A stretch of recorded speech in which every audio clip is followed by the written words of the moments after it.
This video is brought to you by criminals like you. You might have heard news about how flagrantly the second Trump administration is breaking the law. It doesn't follow basic laws or constitutional amendments or court orders if it doesn't feel like it. We keep hearing, they can't do this, but they do it anyway. It has been argued the rule of law is dead.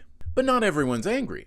A lot of people don't care how many laws the government breaks as long as it continues using its power to ethnically cleanse the continent. If you ask these people, they might tell you they believe in the rule of law, and indeed that's what they like about Trump Gov. But of course, they don't. Everyone claims to believe in the rule of law, and nobody actually does. I'm Chris, and welcome to the new It Had to Be Said.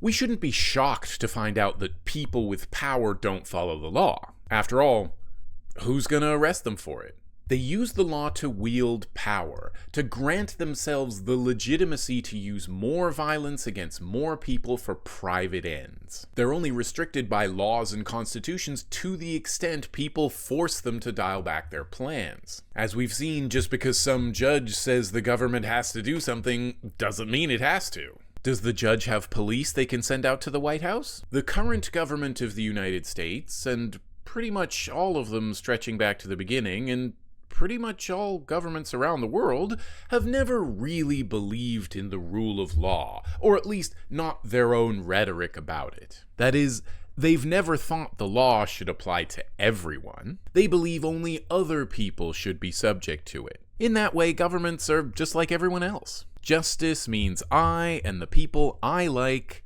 don't have to follow the law. We break the law if the perceived reward outweighs the perceived risk. No crime is a serious crime when I or people I like do it. The law is only for bad people. Prohibition may be unpopular, but it's the law, and we still have to. If I'm driving, I might speed. I might not come to a full stop at a stop sign, forget to signal, turn right on a red, speed up on a yellow, or change lanes in an intersection. I might even drive under the influence, but it's no big deal when I do it. Surely if I believed in the law, I would already have turned myself in for all the times I've broken it. But no one does that. If I get a ticket, I'll probably still do the thing I got a ticket for. I just got caught this time. But when other people break traffic laws, they are assholes who have no respect for other drivers or the rules of the road and frankly need to be punished to teach them a lesson. The crimes I don't commit are also the worst ones. Stealing is wrong because I don't steal because I don't need to, so if you steal, you should go to jail. Stealing stuff from a big corporation, which doesn't really hurt anyone, is a real crime, whereas my speeding and other breaking of traffic rules, which kill people every day, are just harmless misdemeanors. Quite simply, the rules shouldn't apply to me. Just because I break the law doesn't mean I should be punished. I just download pirated software and accept work under the table and have garage sales and don't declare my gambling winnings and walk around intoxicated. Plus, there's all the stuff I did as a teenager. That obviously doesn't count. But black youth should be tried as adults. They're dangerous. Why are my crimes not crimes? Why do other people deserve to spend years in cages for their crimes? Everyone breaks the law. Everyone is a criminal.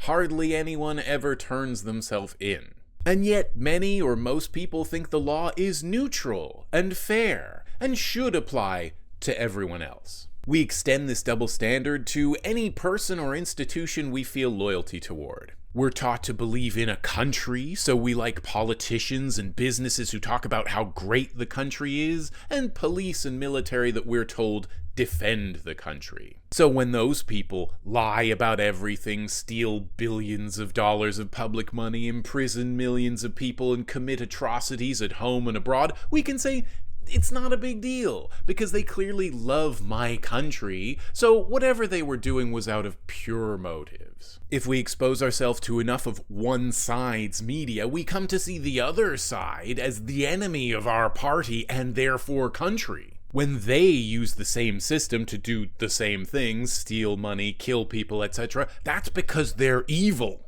Everything gets blamed on the other side, so my side is right, whatever it does. If we like and believe in an institution, its members can do no wrong. Or the wrong they do is nothing compared to the same things done by others. If I killed one person and got caught, I would go to jail for years. When the state starts a war, hardly anyone suggests locking up the mass murderers in politics, business, and think tanks who started it, or the soldiers who dropped the bombs and pulled the triggers. The corporate media never even consider treating these people as killers of thousands of people, only as leaders who made a tough decision to safeguard our country. If a cop kills someone, they might get suspended or even fired. The same punish you would get for getting high on a coffee break. If you kill a killer cop, 20 years enslaved on a prison farm. Maybe your whole life. So there are always excuses for why authority is the exception. When George W. Bush started locking up people indefinitely, taking the power to invade wherever he wanted, lots of commentators on TV and newspapers had reasons why it was good. When Barack Obama killed thousands of people from the air in drone strikes, Democrats who had been against war and extra-legal killing for a few years suddenly saw the logic of it again. Now, people who've been excusing their side's abuses for decades are shocked that the rule of law is in tatters, the checks and balances aren't checking and balancing, and the government can get away with anything. It's now we can finally see the purpose of laws and constitutions is to empower the government, not restrict it, and to punish us, not protect us. The law is the tool of the state. The state is the tool of the ruling class to concentrate power. It's not neutral. No concentration of power is neutral. The law criminalizes a variety of activities to limit what we can do. Why would it want to do that? To impose a social order where we're just working and consuming. So you can't just do what you want, even if it doesn't harm others. You can't do certain drugs, chosen apparently arbitrarily, since thousands more drugs, sometimes the same chemicals, are produced and sold legally. We hear about opium and heroin and recoil at these addictive, illegal drugs, but it might be the same key ingredient in those painkillers you take. Do you think pharmaceuticals are less addictive and deadly because they're legal? I don't know, but more people die from the legal drugs than the illegal ones. But if at least some popular drugs are illegal, the state can stop and search you anywhere in the name of upholding the law. They can put lots of security at borders and points of entry in the name of stopping the flow of drugs. If you're young and black or Latino, the police get to harass you. The more people they round up, the more a few thousand people profit off the prison industry. Then there's the stigma. If you do legal drugs, well, that must be for something we should feel sympathetic toward. Legal drugs are fine, even if they're made with the same opioids as the illegal drugs, because they're made by a corporation and approved by the state. But if you do illegal drugs, you're a criminal, regardless of why you use them. Parents, teachers, and cops give themselves permission to lecture you about how drugs are bad and won't solve your problems, which they know because they watched a very special episode on the subject. But that's just drugs. That's just one aspect of life you're not allowed because politicians and police say so. You also can't hang out wherever you want. You can only hang out on privately owned ground if the owners permit it, which effectively closes off most of the city and most of the world. It's legal to own someone else's home and kick them out of it into the street, but it's illegal to enter a private space, which is pretty much everywhere, unless you're there to buy something. There's public space, but you can't stop in public space. The amount of public space keeps shrinking, and in many places it consists of little more than roads and sidewalks. No loitering. Keep moving. Because who writes these laws? It's not you and me, writing and thereby consenting to laws getting passed over us. It's people with money. Wealth gets more and more concentrated over time, which means fewer and fewer people get to own everything. All the land, the buildings, the resources, the data, the patents, the corporations, and the state. So why would we assume there was something inherently right about the laws they make? Why would their laws be in your interest? Is there really no alternative method of keeping people from killing each other? As if the state had a record of stopping killing rather than encouraging it. We could spend hours listing all the crimes committed by corporations that were punished with a slap on the wrist, like polluting, laundering drug money, or assassinating union organizers. But one that's particularly relevant right now is copyright. If you, an author, a singer, something like that, violate copyright, you're in big trouble. Meanwhile, for years now, software companies developing so-called AI have been training their machines on copyrighted material. The machines now rearrange the words and spit out some nonsense, but it's all based on stuff these companies stole. Are they getting fined for copyright violations? No, they're getting billion-dollar federal government contracts. Because the law is not for stopping the powerful, it's for punishing you. So I guess it makes sense that we don't believe in the law for ourselves, which is a start. But most people still believe in subjecting others to the law. I say we should recognize the law for what it is. Stop hypocritically forcing it on others. Stop judging people just because they broke the law without understanding their situation or recognizing we might do the same. There are serious problems of violence in society, and it's clear the state is incapable or unwilling to solve them. It can only punish, removing the people it designates as bad from society, stealing years of their lives and enslaving them to corporations. A criminal record is a mark of shame. What it means is you got caught. As we know, everyone breaks the law. But if someone has a criminal record, it's harder to get a job, so it's harder to get the money you need in a way that isn't illegal. Sure, all you did was sell weed or steal a jacket while I endanger people on the road every day in my car, but you've been charged and sentenced, branded a criminal. Social biases, especially racism, have a huge influence on our perception of crime and order. Many of the crimes that are most heavily policed are crimes that are racially coded, like drugs, migration, and sex work. Budgets for enforcing these specific victimless crimes count multiple billions of dollars because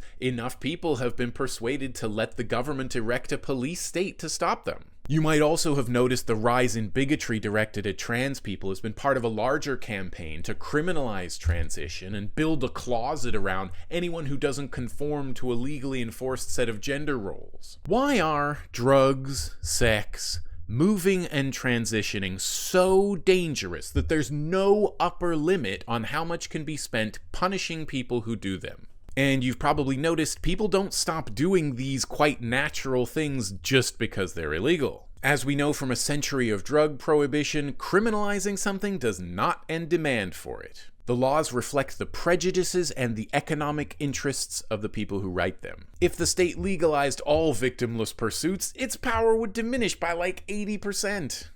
Hey, why does so few white people do anything to stop police and prisons killing, torturing, and enslaving Black, Latino, Arab, and Indigenous people? Maybe they know that's pretty much the purpose of law enforcement, at least in the US, to terrorize Black people and force them back to work or remove them from society. Always has been. They know the main victims of police are people who are marginalized for their race, gender, sexuality, or place of origin. I think only the most uncontrollably violent people should be in cages. I have yet to hear a logical argument as to why anyone else should. But then, bigotry doesn't operate on logic. We need to stop caring about crime rates. They're meaningless. Crime is whatever the state says it is. Serial murder is a crime.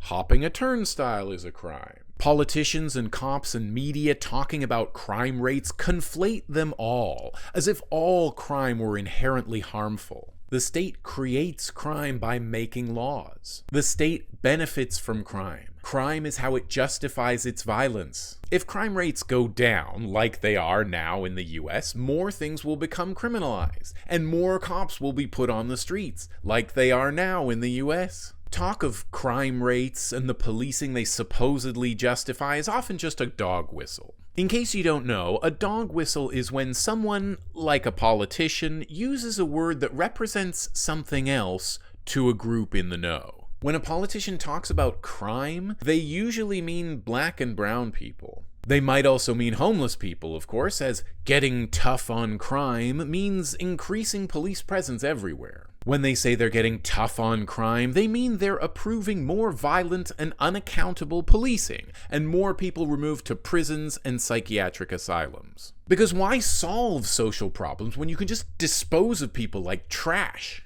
I hope all this is evident given everything going on in the US today. Let's remember the huge amounts of state and non-state violence against racialized people started about 500 years ago.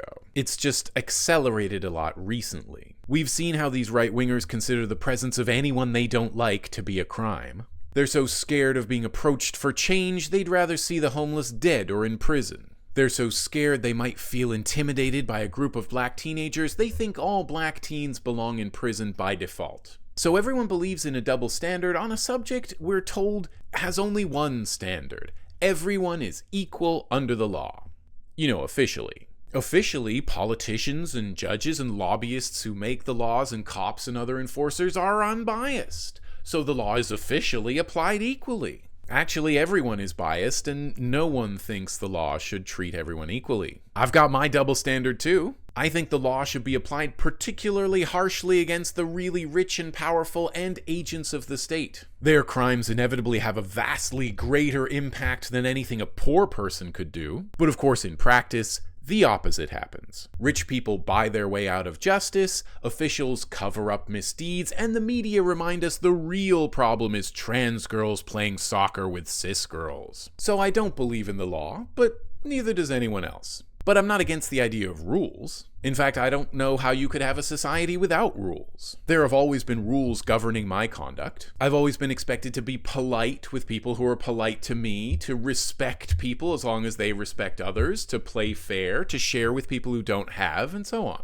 These things are expected of me, but I don't just go along with the herd. I appreciate them as social rules. I agree to them because I might feel guilty if I don't follow them, and because I want other people to act the same way toward me. Also, when they're just rules, we don't have to put all our faith into one institution that has power over us to enforce the rules it makes in a way we like. Rules aren't the same as laws because they could apply to everyone equally. They aren't necessarily made to empower some people and oppress others. With rules, we all enforce them. In a free society, one without laws, we govern ourselves. If you're an asshole, I won't associate with you. If you're a really violent asshole, people will try to stop you. Moreover, if we weren't forced to get permission from the state for everything, we could address social harms directly. There are other ways to uphold social rules without resorting to a centralized institution of force. We've been doing them ever since we've been humans. Talking to people, working in community with people involved, focusing on justice as distinct from punishment